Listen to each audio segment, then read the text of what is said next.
The world did not end with a bang. It ended with a frequency. When Kalon hit the base of the central suppressor tower at 6%, the air didn't just vibrate, it folded. The impact was a physical rejection of reality. The silver particles of the Titan, moving at speeds that defied inertia, slammed into the violet null shield of the hollowed Titan with the weight of a falling star. For a heartbeat, there was no sound. There was only the grid. Kalon saw the world in its rawest form. He saw the black, parasitic wires of the Iron Veil sucking the life out of the ancient machine. He saw the tower's energy roots digging deep into the Earth's crust, stealing the planet's natural resonance to fuel its suffocating field. Then, the sound returned. Kalon was thrown backward, but he didn't hit the ground. He couldn't. He was suspended in a sphere of amber static, his body hovering just inches above the cracked asphalt. The silver metal of the Titan was no longer a motorcycle. It was a storm.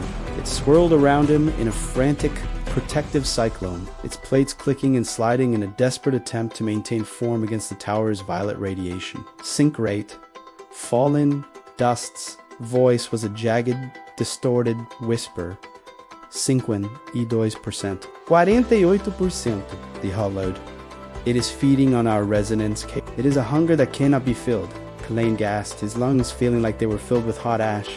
He looked up. The hollowed Titan stood in the center of the crater. It was a monstrosity of stolen divinity. Its blackened iron limbs moved with a jerky, unnatural rhythm, forced into motion by the Veil's hydraulic pumps. The violet light in its empty chest cavity pulsed like a dying heart. It looked at Kalon, and a sound erupted from its throat, a scream of a billion voices that had been silenced millions of years ago. "They turned you into a battery," Kalon whispered, his eyes burning with amber tears. "They turned a god into a slave. Kalon, look out." Alara's voice flared in his mind, sharp as a needle. The Hollow Titan raised its massive arm. Its starship engine cannon began to glow, the violet light spiraling inward, condensing into a point of absolute annihilation. Dust. Move. Kalon didn't drive. The amber sphere surrounding him vanished, and he became a blur of silver light, sliding across the pavement just as the violet beam struck. A hole 10 feet deep was scorched into the street. "I can't reach it," Kalon hissed, his teeth grit against the pain. "Every time I get close, the no field drains the core. I'm running on fumes." "Then do not get close." Dust's voice steadied, becoming cold and resonant. The Sentinel said the song was written before the towers. The tower is a parasite. It relies on the Earth's resonance to stay upright. If we cannot break the shield, we break the foundation. Kalon looked at the ground. He didn't just see the street. He saw the lattice. Beneath the city, the ancient stone veins were vibrating, responding to the presence of the Hollow Titan. The Sentinel was still down there, somewhere, holding the deep structures together. "You mean," Kalon started. "The pulse, Kalon, give the Earth back its voice." Kalon stood up. He didn't mount the bike. He reached out his hand, and the silver liquid flowed toward him, forming a massive, jagged lance that extended from his right arm. The amber core moved from the bike's frame and settled into the center of the lance. "You want to fight?" Kalon screamed, his voice amplified by the Titan's resonance. "Then listen to this." He slammed the lance into the ground. Kalon didn't aim at the hollowed Titan. He sent a wave of white gold energy directly into the subterranean veins. The effect was instantaneous. The street didn't just crack. It erupted. Pillars of ancient stone, jagged and glowing with prehistoric amber light, burst from the asphalt around the tower.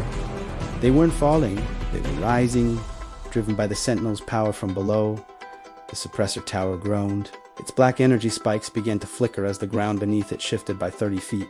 The Hollow Titan roared, its violet shield sputtering as the connection to the Earth was severed. "Now," Dust yelled. Kalon launched. He wasn't a scavenger, he wasn't a rider. He was a fracture.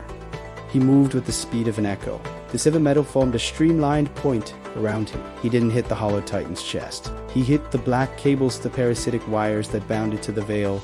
The violet light in the Hollow Titan's chest flared one last time, not in anger, but in relief. The machine fell. 40 tons of blackened iron hit the ground with a sound that signaled the end of an era. The suppressor tower, its power source gone, began to tilt. Kalon the Core's Alara's voice was a warning, but it was also a cheer. The field is dropping. The sector is waking up. Kalen stood on top of the fallen giant. He looked up at the sky. Purple clouds were tearing apart. For the first time in 100 years, a gap appeared in the smog of Oak Haven. A single ray of white gold light real, unadulterated starlight shone down on the foundry. Objective complete. Skybreaker. Sync rate, 10%. Evolution initiated. The first sovereign. New skill unlocked. Lattice command level 1. Kalen felt his body change. The silver veins under his skin didn't just glow. They hardened, becoming a part of his anatomy. The Titan Duster formed into the motorcycle. But it was different now. It was larger, its silver plates etched with the same amber runes as the Sentinel. He looked around the ruined plaza. The people were waking up. They were standing in the streets, looking up at the hole in the sky. But the silence wasn't over. Far above, in the stratosphere, a new sound began. Kalen looked up. It wasn't a Veil ship. It wasn't a drone. It was 3 streaks of white gold fire. The others, dust whispered, the voice trembling with a mixture of hope and terror. The Sentinel warned you, Caleb. You are no longer hidden. The streaks hit the ground in the distance, one in the north, one in the south, one in the west. The earth didn't just tremble, it sang. Kalen gripped the handles of the Titan. His eyes, burning with 10% synchronization, saw the new signatures appearing on his map. They were ancient, they were powerful, and they weren't alone. A new voice spoke, cold and ancient. The test has begun. Let us see if the organic is worthy of the throne. Kalen turned the bike toward the north. Alara, he said into the comms, his voice steady and cold. Stay in the apartment. Don't come out until the sun stays up. Kalen, where are you going? The sky's open, he said, revving the engine with a sound like a dragon's roar. I'm going to make sure it stays that way. The world is no longer holding its breath. It has begun to scream